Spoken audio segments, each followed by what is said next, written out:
অনেক বছর আগের কথা। অন্ধকারপুর নামে একটি রাজ্য ছিল, যেখানে রাজা রুদ্রবর্মন শাসন করতেন। তিনি ছিলেন দুনিয়ার সবচেয়ে নিষ্ঠুর ও অত্যাচারী রাজা। প্রজাদের উপর তার শাসন ছিল আগুনের মতো। কে কথা বললেই শাস্তি, কে প্রতিবাদ করলেই মৃত্যু। কর বাড়িয়ে দিতেন প্রতি মাসে, আর প্রজারা ক্ষুধায় কাতর হয়ে মরত। কেউ মুখ খুলতে পারত না। রাজার বাহিনী ছিল ভয়ানক, আর সিংহাসনের পাশে সবসময় থাকতো তার দুই বিশ্বস্ত দারোগা, কালনাক ও বিশাল। এরা নিরীহ মানুষদের ধরে এনে জেলে পুরত বা প্রকাশ্যে শাস্তি দিত। রাজ্যের কোথাও হাসির আওয়াজ শোনা যেত না, কেবল কান্না। এই রাজ্যেই বাস করত এক দরিদ্র কিন্তু সাহসী যুবক অয়ন। তার বয়স কেবল 20, কিন্তু মনে জোর ছিল পাহাড় সম। অয়ন ছোট থেকেই বাবার কাছ থেকে ন্যায় ও সাহসের শিক্ষা পেয়েছিল। তার বাবা ছিলেন এক সময়ের দরবারি, যিনি রাজার অন্যায়ের প্রতিবাদ করায় প্রাণ হারান। অয়ন চুপচাপ রাজার কুকর্ম পর্যবেক্ষণ করত, আর ঠিক করেছিল এই শাসনের অবসান সে ঘটাবেই। সেই গোপনে গ্রামের তরুণদের নিয়ে একটি গোপন দল গঠন করে, যার নাম ছিল প্রত্যয়। উদ্দেশ্য একটাই, রাজাকে উৎখাত করা এবং জনগণের শাসন প্রতিষ্ঠা। এক রাতে রাজপ্রাসাদে গোপনে প্রবেশ করলো অয়ন ও তার দল। তারা গোপন কক্ষে ঢুকে সব নথি ও দলিল জড়ো করে, যেগুলো প্রমাণ করে যে রাজা বহু বছর ধরে দুর্নীতি ও খুন করে চলেছে। এরপর এক মহাবিপ্লবের ডাক দেয় অয়ন। পরদিন সকালেই শহরের কেন্দ্রে দাঁড়িয়ে অয়ন গর্জে উঠে বলে, আর নয় ভয়, এবার সময় এসেছে প্রতিবাদের।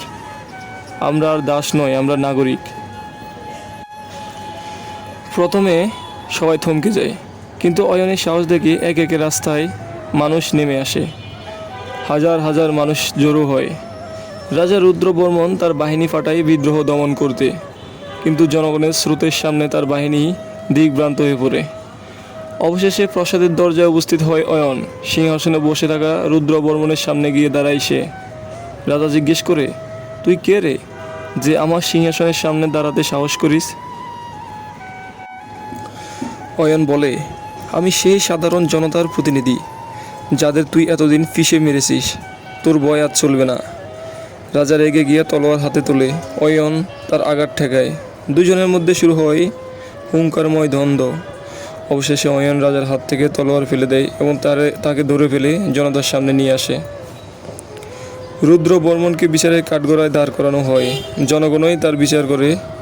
মৃত্যুদণ্ড নয়, বরং আজীবন সাধারণ মানুষের মতো জীবনযাপন।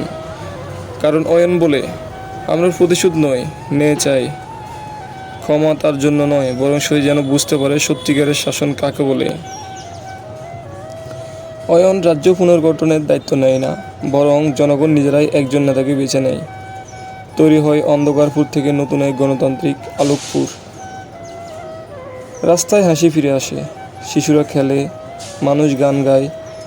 অয়ন আবার নিজের ছোট্ট কুটিরে ফিরে যায়, আর আত্মতৃপ্তি মুখে শুধু একটি কথা বলে, আমার কাজ শেষ, এখন নতুন সূর্যের অপেক্ষা।